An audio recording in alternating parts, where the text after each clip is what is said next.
released, get cut. You have people getting waived, people also just getting straight up released. Keelan Cole, the biggest name I think on this list, in addition to Darius Phillips and Kyle Pecco. You thought these people would be a little bit more involved, but no, they are going to be cut right now. So hey, Tyron Johnson looking good for him.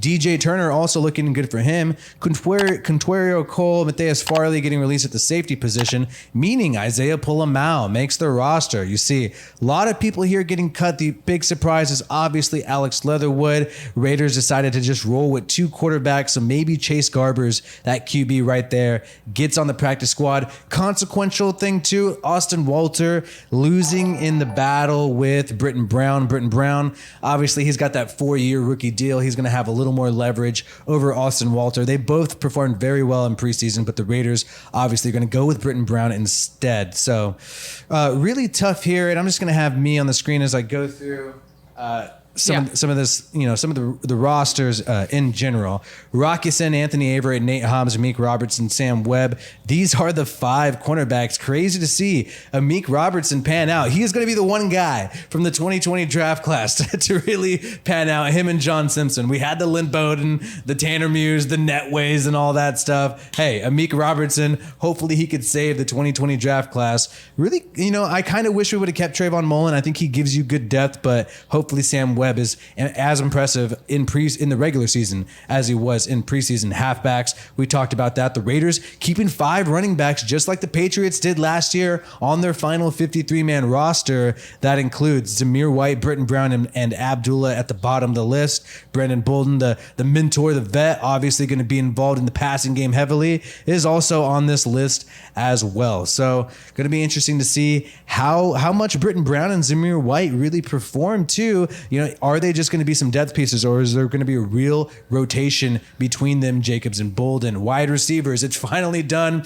No Keelan Cole. That was a shocker. Demarcus Robinson released now with the Ravens. These are all shockers in a lot of ways, but we got our 5 wide receivers. Who knows if somebody else is going to get on our practice squad? Obviously, that's not going to happen with somebody like Keelan Cole. So Tyron Johnson, DJ Turner, these guys are it. Mac Hollins, a lot of confidence in him. He did not play much in preseason, so the coaching staff must really like Mac Hollins. Also makes sense because he played in Miami, same division as the Patriots and Josh McDaniels and Dave Ziegler, so they kind of probably knew what Mac Hollins is all about since they know what it's like to game plan against the guy. We have our 3 tight ends. Darren Waller, that extension seems to be coming soon, according to Josina Anderson. Foster Moreau still has 1 year left on his deal. Horsted winning the backup tight end job, beating out people like Fotheringham.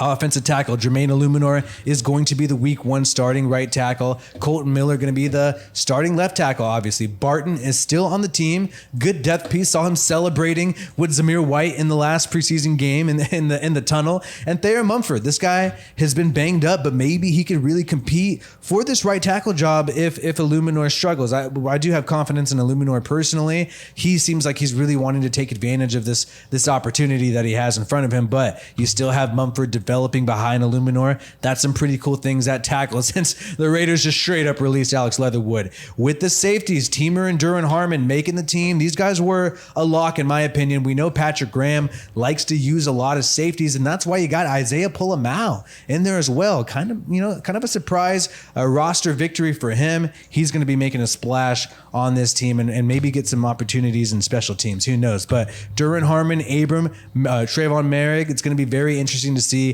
how these guys are utilized. I saw Abram play in the slot a little bit in preseason, and that's going to be pretty interesting. That kind of big nickel formation. Quarterbacks, like we said, Stidham and Derek Carr. That's all we got. Just these 2 guys. Hopefully Chase Garbers goes on the practice squad because I thought he was a really talented guy. Then with the linebacker position, we saw this coming. Butler, Masterson making the team. Darian Butler has that connection to Antonio Pierce, the former defensive coordinator of the Arizona State. And so Butler had that connection there. And then Masterson, we saw him making plays in preseason. A couple people like Curtis Bolton are the odd man out here, unfortunately for them. But these are our linebackers.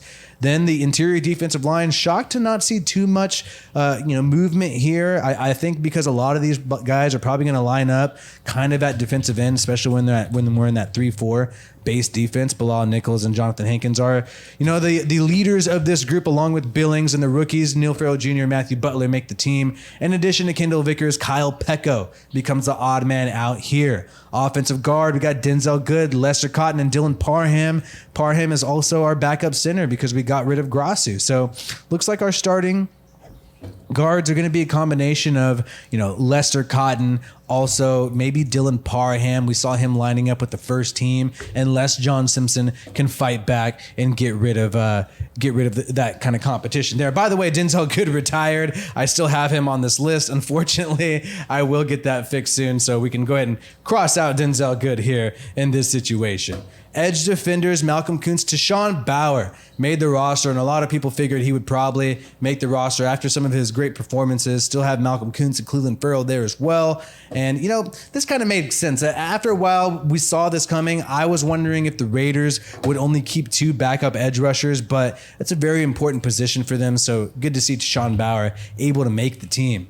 We talked about Parham being the backup center, backing up Andre James there. And we got the cornerback. So we really went over the whole entire roster that we have right now. Only typo that I had here was having Denzel Good still on the list. But keeping 5 safeties, keeping 5 running backs, keeping 5 wide receivers, 5 cornerbacks only, and only having 2 quarterbacks. Then also keeping 6 interior defensive linemen. Pretty interesting to see the Raiders organize themselves this way. And I think Parham, him being able to play center and guard, really gave the Raiders a lot of flexibility on their offensive line. You pretty much only have 3 guards, and then you only have 1 center. One of the 3 guards plays center and guard. That gives you tons of depth. So shout out to signing Dylan Parham. And you know what? This is the Raiders' final 53. Let me know how you guys feel about it. Can this final 53-man roster compete and win this division? Yes, I think it's possible, but still some question marks in some areas. Interior defensive line, we don't know how great that's going to be. There's not a straight-up standout player that we can recognize and say, hey, this guy's number 1 in even the division. No, we don't have that in the interior defensive line.